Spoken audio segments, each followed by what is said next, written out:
ప్రస్తుతం మనతో పాటు యాదయ్య గౌడ్ గారు ఉన్నారు, బీఆర్ఎస్ పార్టీ సీనియర్ నాయకులు.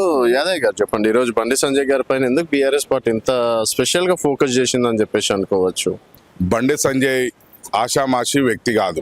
కేంద్ర ప్రభుత్వంలో ఉన్న హోం సహాయక మంత్రి చేస్తున్న వ్యక్తి.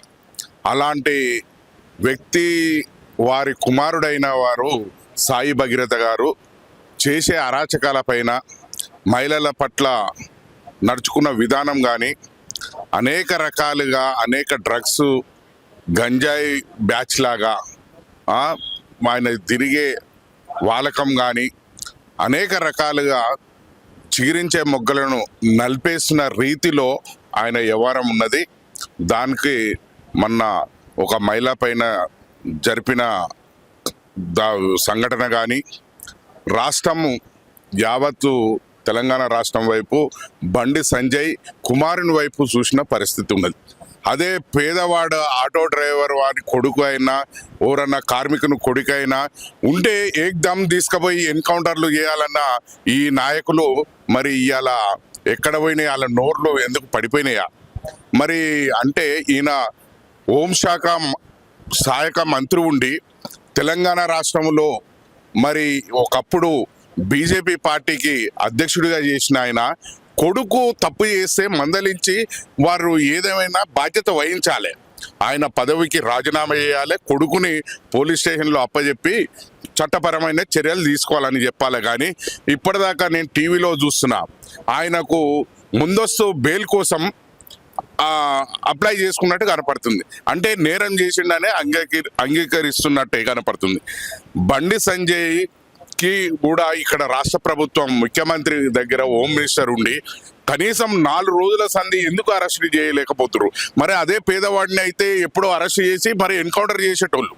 కానీ మరి ఇలా ధనవంతులు పిల్లలైనందుక, హోంశాఖ వాళ్ళ చేతిలో ఉన్నందుక, రాష్ట్ర ముఖ్యమంత్రి గారు మరి చోటాబాయ్ బడాబాయ్ చెప్పినట్టు ఇంటందుక అని అంటే ఒక మనుషులకు ఆలోచన కల్పించే విధానంగా ఉన్నది. రేవంత్ రెడ్డి గారు స్ట్రిక్ట్ ఆదేశిస్తే మరి ఎవరో ఎక్కడో ఉన్నోడిని ఏమంటారు చూడు, 4 గంటలల్లో తీసుకొచ్చేస్తున్న రోజులు ఇవి. కానీ 4 రోజులు అవుతున్నా ఇంకా ఎందుకు అరెస్ట్ చేస్తలేరు? వాళ్ళకు తెలియదా? వాళ్ళకు ఆధారాలు లేవా?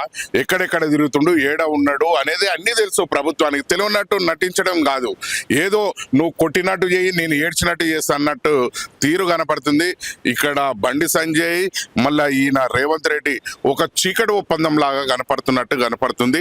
ఏదో డైవర్ట్ చేసేందుకు ఒక కుట్రలు వండుతున్నట్టు కనపడుతుంది. అవును, తండ్రి అనేటోడు అదే మరి వేరే వాళ్ళు చేసినప్పుడు ఈయన ముచ్చట్లు చెప్పినోడే కదా. మరి వేరే వాళ్ళ పిల్లల్ని కూడా ఈయన అన్నోడే కదా, తల్లిదండ్రులు అన్నోడే కదా.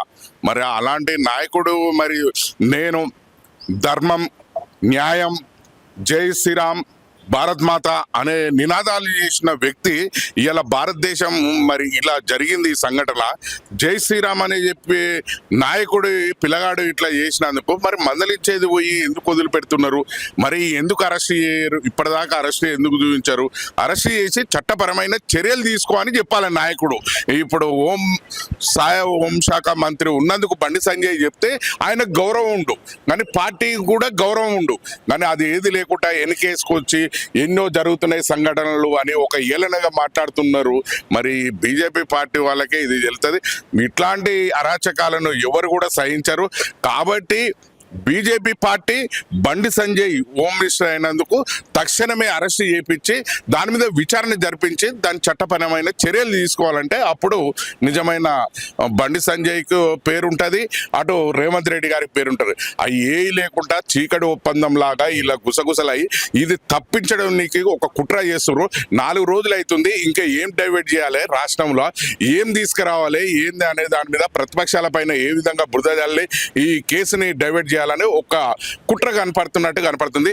కాబట్టి ప్రభుత్వం తక్షణమే చేతనైతే దమ్ముంటే తక్షణమే అరెస్ట్ చేసి చట్టపరమైన చర్య తీసుకున్నప్పుడే మహిళలకు భద్రత కనపడుతుంది. ఇప్పటికీ దేశంలో మహిళలకు రక్షణ లేదని ఓ దిక్కు చెప్తున్నారు. మరి మోడీ బచావో దేశ్ బచావో అంటాడు, మరి మహిళలకు పడావో అన్నట్టు ఈయన నినాదాలు ఉంటున్నాయి. కానీ మరి పాలనలో పూర్తిగా వైఫల్యం ఉన్నట్టు కనపడుతుంది. మరి మోడీ కూడా దీని మీద మరి బండి సంజయ్కి మంత్రి పదవి ఇచ్చిండు కాబట్టి ఆ మంత్రి పదవి మీద కూడా ఈ కొడుకు చేసిన తప్పుకు ఈయన తండ్రి కూడా బాధ్యత వహించాలి. ఈయన మంత్రి పదవిని కూడా బేషరతుగా రాజీనామా చేసి దీని మీద విచారణ జరిపించుకోవాలని మేము డిమాండ్ చేస్తున్నాం.